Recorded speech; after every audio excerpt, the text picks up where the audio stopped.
महाराष्ट्र आणि मराठी माणसासाठी कायम अभिमानाची बाब असलेली एक गोष्ट म्हणजे सुपर कॉम्प्युटर भारताचा पहिल्यांदा बनवला, त्यावर नाव कोरलं गेलं प्रमुख योगदान देणाऱ्यांपैकी विजय भटकर यांचं। आणि त्याच सुपर कॉम्प्युटरची परंपरा विज्ञान आणि तंत्रज्ञानाच्या क्षेत्रात संशोधनाच्या माध्यमातून पुढे नेण्याचा प्रयत्न करताना देखील अनेक मराठी नावच आपल्याला पाहायला मिळतात। आपल्या सोबत प्रशांत दिंडे आहेत, नवी दिल्लीतील टेकवर्स इथे त्यांनी त्यांचा एक मिनी सुपर कॉम्प्युटर आणलेला आहे जो स्वतः भारताने विकसित केलेला आहे।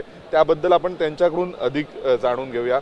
सर, काय सांगाल या सुपर कॉम्प्युटर बद्दल, जो पूर्वी तयार केला होता तेव्हा त्यानंतर अनेक वर्ष महाराष्ट्रात आणि मराठी भावविश्वामध्ये त्या विजय भटकरांच्या सुपर कॉम्प्युटरचं कवित्व सुरू होतं आणि आता अभिमानाची गोष्ट म्हणजे मिनी सुपर कॉम्प्युटरमध्येही तुमच्यासारखी नावं काम करत आहेत।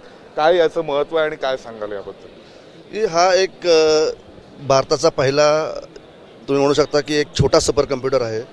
त्याचं आम्ही नाव दिलं आहे परम शावक। शावक म्हणजे कब म्हणजे वाघाचं पिल्लू। तसंच सुपर कॉम्प्युटर म्हटलं की आपल्यासमोर एक येतं की मल्टिपल सर्व्हर्स, मोठे डेटा सेंटर्स, भरपूर पॉवर, भरपूर कूलिंग, वेगवेगळ्या कूलिंग एन्व्हायरमेंट्स, वेगवेगळ्या कूलिंग टेक्नॉलॉजीज जिथं वापरतात त्याचा मोठा सुपर कॉम्प्युटर बनतो।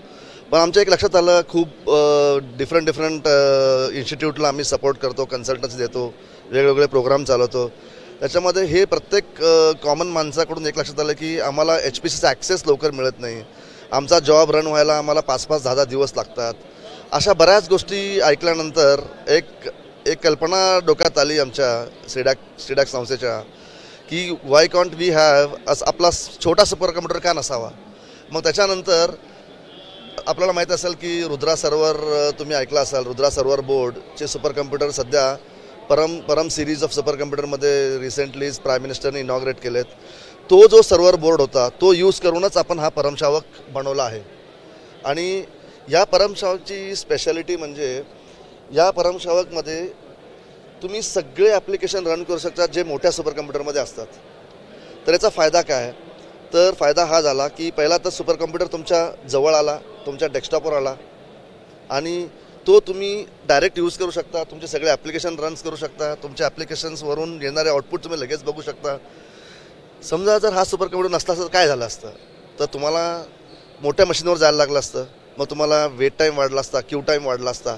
या सगळ्या गोष्टी एलिमिनेट केल्या या छोट्या सुपर कॉम्प्युटरने। तुम्ही AI applications, weather research applications, bioinformatics applications, परत म्हटलं तर agriculture related applications, you just name, कुठलंही तुम्ही नाव घ्या, ते सगळे ॲप्लिकेशन्स ह्या छोट्या सुपर कॉम्प्युटरवर रन करता येतात। आणि याची स्पेशालिटी म्हणजे काय? नॉर्मली लोक सुपर कॉम्प्युटर म्हणजे घाबरतात, स्टुडंट सुपर कॉम्प्युटर म्हणजे घाबरतात।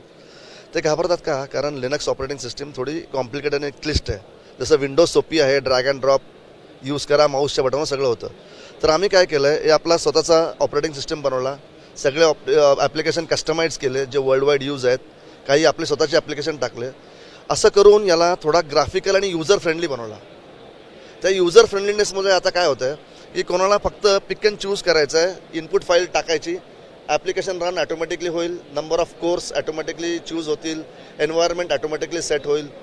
आणि जो तुमचा पूर्वीचा जो प्रॉब्लेम होता युजरचा, समजा हे जे नोवाईस युजर असतात, नोवाईस युजर म्हणजे काय, आत्ता नवीन सुपर कॉम्प्युटर वापरायला लागलेली जी लोकं आहेत, जे स्टुडंट्स आहेत, जे रिसर्चर्स आहेत, त्यांना खूप प्रॉब्लेम व्हायचा मोठ्या मशीन वापरायला। पण ह्या मशीनवरती आम्ही त्यांना थोडंसं सोप्पा करायचा प्रयत्न केला आहे। याच्यामध्ये आम्ही चॅटबॉटचं इंटिग्रेशन केलं आहे, याच्यामध्ये आम्ही भारत ऑपरेटिंग सिस्टीम टाकली आहे, सगळ्या गोष्टी ग्राफिकल केलेल्या आहेत। याच्यामध्ये नॉईज कमी होण्यासाठी लिक्विड कूलिंग केलेलं आहे। लिक्विड कूलिंग केल्यामुळं desktop super computer, normally server board म्हटला की खूप आवाज, डेटा सेंटर लागतोच, मोठं कूलिंग लागतंच, पण याचं तसं नाही आहे। हा एका छोट्याशा एन्व्हायरमेंटमध्ये, एका तुमच्या जाग्यावरती मशीनमध्ये ॲम्बियंट कूलिंगमध्ये पण हा करतो।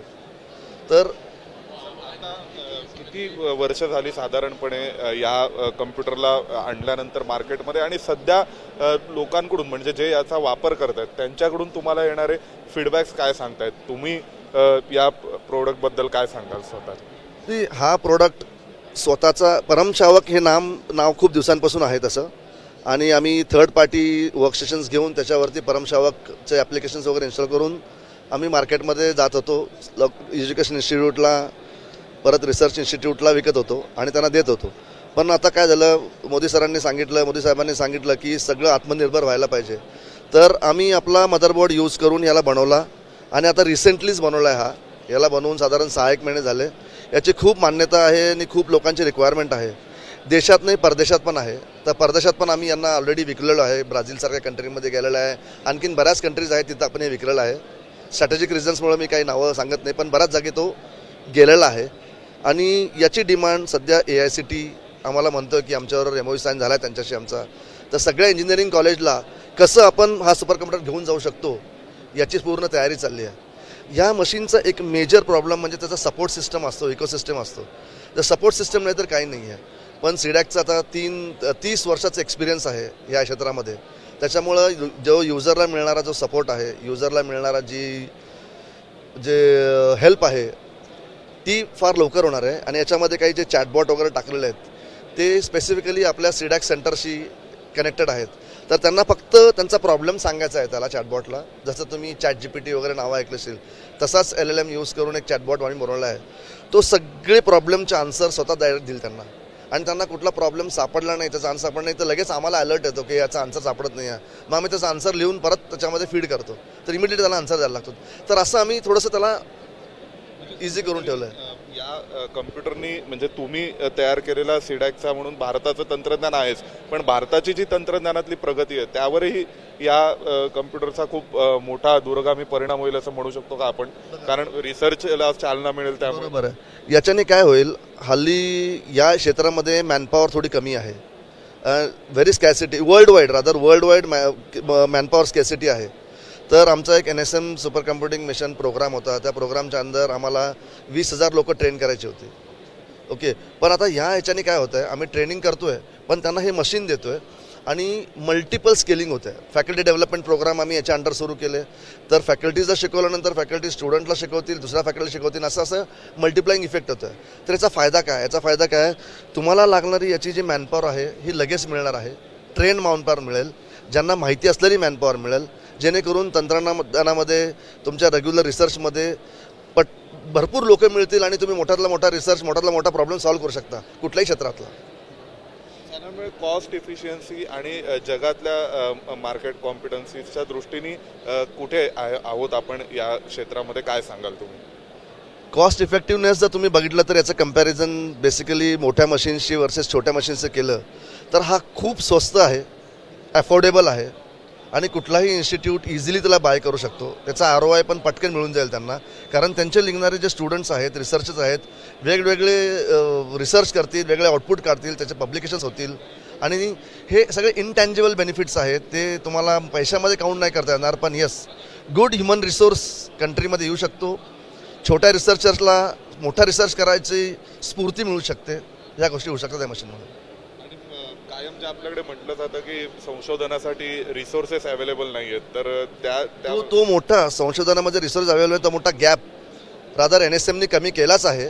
त्याच्या व्यतिरिक्त आम्ही अगदी जर कुठं पोचू शकलो नाही छोट्या गावांमध्ये, छोट्या इकडं, तर याच्यानी आपण सगळ्या देशभरात पोचणार आहोत. आता तुम्ही एक दिवस असा येईल की प्रत्येक आपल्या इंजिनिअरिंग इन्स्टिट्यूटमध्ये, रिसर्च इन्स्टिट्यूटमध्ये तुम्हाला छोटा मिनी सुपर कम्प्युटर सापडेल आणि प्रत्येक स्टुडंटला कसा सुपर कम्प्युटर यूज करायचा आणि त्यांच्या ॲप्लिकेशन्सला कसं सुपर कम्प्युटर फायदेमंद आहे. जे पूर्वीचे रिसर्च करताना त्यांना महिने लागायचे, तो कसा मिनिटामध्ये त्यांचा रिसर्च कंप्लीट होणार आहे, हे याच्यातून साध्य होणार आहे.